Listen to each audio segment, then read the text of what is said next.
দেখেন, আমি যদি বোর্ডে থাকতাম তাহলে আমার ডিসিশন মেকিংটা হয়তো আমার ভবিষ্যৎ সবকিছু চিন্তা করে। হ্যাঁ, অনেক কিছুই ঘটছে। জিনিসটা একটু ক্রিটিক্যাল এই মুহূর্তে হঠাৎ করে একটা কমেন্ট করে দেওয়া। বাট আমি অবশ্যই একটা জিনিস আপনার মাথায় রাখতে হবে যে সবাইকে একসাথে মিলে অনেক সময় ডায়লগে অনেক কিছু সমাধান করা যায়। আপনার নিজের বাংলাদেশের অবস্থান ওয়ার্ল্ড ক্রিকেটে কি, বাংলাদেশের ভবিষ্যৎটা কি হইতে পারে, সবকিছু চিন্তা করে আমি আমার সিদ্ধান্ত আমি নিতাম। আমরা বাংলাদেশ ক্রিকেট বোর্ডকে একটা ইন্ডিপেন্ডেন্ট বডি মনে করি। অবশ্যই গভর্নমেন্ট এটার অনেক বড় পার্ট, আপনি গভর্নমেন্টের সাথে আলোচনা করতে হবে। বাট বাংলাদেশ ক্রিকেট বোর্ডকে যখন আমরা ইন্ডিপেন্ডেন্ট বডি মনে করি, তো বাংলাদেশ ক্রিকেট বোর্ডেরও নিজস্ব কিছু একটা ডিসিশন থাকতে হবে। আর তারা যদি মনে করে এই সিদ্ধান্তটা নেওয়া ঠিক, তাদের ওই সিদ্ধান্ত নিতে হবে। বিকজ পাবলিক ওপিনিয়ন অনেক রকমের থাকে। আমরা যখন খেলতে যাই তখন অনেক ধরনের দর্শক ইমোশনসে অনেক কিছু বলেন।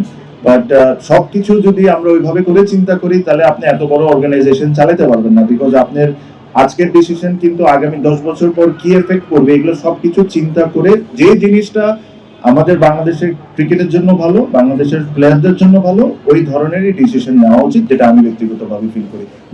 আপনি যেটা বলছিলেন যে কিছু ডায়লগ অনেক কিছু ম্যাটার করে, তো মানে এখন যে সিচুয়েশনটা হয়ে গেছে তাতে মানে আপনার স্ট্যান্ডটা কি, মানে আপনি ভারতের না যাওয়ার ওখানে না যাওয়ার পক্ষে কিংবা বিপক্ষে?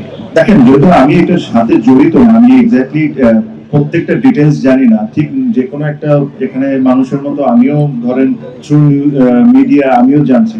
বাট আই এম শিওর যারা এই জিনিসটা ডিল করছেন তাদের কাছে তথ্য আরো অনেক বেশি আছে আমার চেয়ে। তো এই কারণে আমি হঠাৎ করে একটা কমেন্ট করে দেওয়া, এটা আমার জন্য মনে হয় না ঠিক। বাট আমি আপনাকে যেটা বললাম, বাংলাদেশের ইন্টারেস্টটা দেখে, বাংলাদেশ ক্রিকেটের ইন্টারেস্ট দেখে, বাংলাদেশের ভবিষ্যৎ সবকিছু চিন্তা করে আপনার ওই সিদ্ধান্তটা নিতে হবে। যে কোনো কিছু আপনার ডায়লগের মাধ্যমে যদি সমাধান হয়, তাহলে ইচ্ছে ভালো কোনো কিছু হয়। তো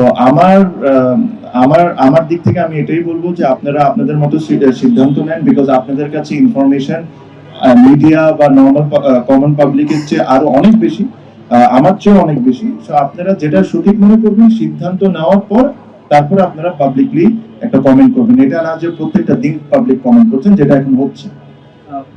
ক্রিকেট যারা, আমাকে যদি আপনি ব্যক্তিগতভাবে জিজ্ঞেস করেন, আমি কিন্তু আমার দোনোটা টিম, এই ফার্স্ট ডিভিশন লিগে একটা টিম আর প্রিমিয়ার লিগে যে টিম আছে, আরো অন্য যে টিম আছে, প্রত্যেকটা টুর্নামেন্টে আমি অবশ্যই পার্টিসিপেট করব। আমি ক্রিকেট বোর্ডকে অবৈধ বলি, আমার প্রোটেস্টও চলবে, কিন্তু আমার প্রোটেস্ট চলবে খেলার মাধ্যমে। আমি খেলা বন্ধ করে প্রোটেস্ট করতে চাই না। যারা খেলছে না তাদেরও যথেষ্ট কারণ আছে না খেলা।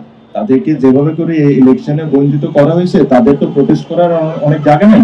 বাট আমার কাছে মনে হয় যদি যেটাই হোক না কেন, খেলাটা যদি না বন্ধ হয়ে প্লেয়াররা যেরকম সাফারার না হোক, আমার ব্যক্তিগত কোনো কারণে, আমি এই কারণে আমি বোর্ডে আসলাম না বা এই কারণে আমি আসতে পারলাম না, এটার কারণে তো 1500 ছেলে সাফারার হইতে পারে না। আমার প্রোটেস্ট আমি আমার জায়গা থেকে করতে যাব, কথার মাধ্যমে আমার প্রোটেস্ট হবে, আমার খেলার মাধ্যমে প্রোটেস্ট হবে। এটা হলো আমার ব্যক্তিগত স্ট্যান্স। বাট যারা ক্লাবে খেলছেন না, তাদেরও নিজস্ব একটা কথা আছে।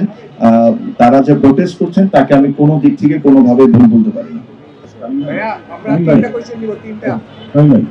বিশ্বকাপের ইস্যুতে তো একটা আর্থিকতা আপনার আপনি বলেছেন, কিন্তু ভারতের সাথে আমাদের আরো খেলা আছে নিশ্চয়ই, ওমেন অ্যাওয়ে কিংবা বাড়িতে জিনিস থাকে, সবকিছু মিলে ইস্যুটা বটে। সবকিছু মিলে আপনার মনে হচ্ছে যে এই ডিসিশনটা আসলে পরবর্তীতে ওমেন অ্যাওয়ে যে সিরিজটা থাকে সেটার উপর ইফেক্ট করবে বা ক্ষুদ্র দিকে একটা বড় চাপ পড়ে থাকবে। না, আমি তো ক্লিয়ারই করলাম। আমি বললাম যে যেই সিদ্ধান্ত নেবেন, বাংলাদেশের ক্রিকেটের ইন্টারেস্টটা সবচেয়ে আগে থাকতে হবে, প্লাস বাংলাদেশ ক্রিকেটের ফিউচারটা চিন্তা করে আপনার সিদ্ধান্ত নিতে হবে। আপনার হুটহাট সিদ্ধান্তটা নিয়ে নেন। আর হুটহাট সিদ্ধান্ত তার চেয়ে বড় কথা হলো, যখনই আপনি এরকম পাবলিকলি কমেন্ট করে ফেলেন, বিভিন্ন ডিরেক্টর বিভিন্ন ভাবে যে কমেন্ট করছে, এটাতে একটা আনসার্টেনসি খামাখা তৈরি হয়েছে। সো আই এম শিওর ওখানে কেপেবল লোকজন আছেন, বাংলাদেশের গভর্নমেন্টের এখন যারা দায়িত্ব আছেন, তাদের সাথেও যা টিভিতে দেখে আলোচনা চলছে, ওনারা নিজেরা ইন্টারনালি একটা ডিসিশন নিয়ে ফাইনাল একটা ভার্ডিক্টটা সবার সামনে আনা উচিত, রাদার দেন আজকে এটা, কালকে ওটা, পরশু ওটা। সো এর চেয়ে বেশি আসলে আমার কিছু বলার নেই। বিকজ আমার কাছে খুব এর চেয়ে বেশি ইনফরমেশনও নেই। যদি আমি ভিতরে থাকতাম, আমি সবকিছু জানতাম যে আসলে কি আলোচনা হচ্ছে, তাহলে আমি আপনাদেরকে আরো বেটার আনসার দিতে পারতাম। আজকে যদি কালকে এক সপ্তাহ পর যদি সিদ্ধান্ত যদি চেঞ্জ হয়ে যদি অন্যরকম হয়, তখন আবার আপনার প্রথম কমেন্টের আপনি কি উত্তর দিবেন? ঠিক না? তো এই কারণে আমার কাছে মনে হয় আপনারা ইন্টারনালি সিদ্ধান্ত নেন, সিদ্ধান্ত নেওয়ার পর যাই ডিসিশন হয়, আমি একটাই জিনিসে আশা করবো, ইট হ্যাজ টু বি বাংলাদেশের ক্রিকেটের ইন্টারেস্টে সবচেয়ে আগে এটা চিন্তা করতে হবে, বাংলাদেশ ক্রিকেটের ভবিষ্যৎ চিন্তা করতে হবে, চিন্তা করে সিদ্ধান্তটা নেওয়া উচিত। আপনি ভারতে গিয়েছেন এর আগে, আপনি ভারতবর্ষের এখানে বাংলাদেশে তো আছে, তো মুস্তাফিজকে যে বাচ্চা হয়েছে, আপনি জানেন যে বাংলাদেশে একটা ফুটবল একটা ঘটনা হয়েছে, যেখানে ওই দেশের যে ক্ষমতাসীন দল বিজেপি তাদের ডিটেলসে, আচ্ছা ভাই কই নিয়ে যাচ্ছেন আপনারা? আমি বলছি তাদের পেছনে বিসিসিআই কিন্তু বাধ্য হয়েছে মুস্তাফিজকে এলিমিনেশন করতে। আচ্ছা, আমাদের আমাদের ক্রিকেট বোর্ড কোনো ডিসাইড করার আগে আমাদের যারা মহল আছে তারাই হয়তো আপনি যে কমেন্টের কথা বললেন যে কমেন্ট করে ফেলতে ডিসিশন নিয়ে আসে। তো মুস্তাফিজ ওই দেশের ফ্যান যারা তারাও কিন্তু ক্ষিপ্ত আমাদের দেশের এইগুলো ব্যাপারে। তা আপনি কি মনে হয় একজন মুস্তাফিজকে যারা নিরাপত্তা দিতে পারেন না, আমাদের ক্রিকেটার ফ্যান জার্নালিস্টকে নিরাপদ? আপনি তো ভারতের অনেক শহরে গেছেন, আপনার অভিজ্ঞতা কি? ভাই যখন আমরা গিয়েছি তখন তো এই সিচুয়েশন আসেনি, তখন তো আমার কাছে কোনো সেফটির কোনো কনসার্ন ছিল না। আর আমি খালি একই না, আর অনেকেই বাংলাদেশ থেকে বিভিন্ন কাজে যায়। এখন সিচুয়েশনটা একটু অন্যরকম হয়েছে। আমি যে জিনিসটা বললাম, যেহেতু আমার কাছে খুব বেশি ইনফরমেশন নাই, এটা কমেন্ট করাটা আমার জন্য উচিত হবে না, বাট তারপরও এটা বলবো যে অনেক কিছু পৃথিবীতে অনেক কিছু ডায়লগের মাধ্যমে কিন্তু সমাধান করা যায়।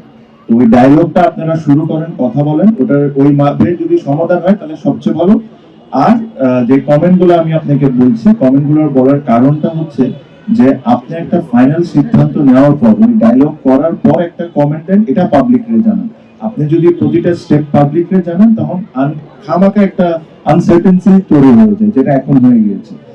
সব ধরনের খেলার খবর পেতে সাবস্ক্রাইব করুন। সঙ্গে থাকুন খেলার পাতার।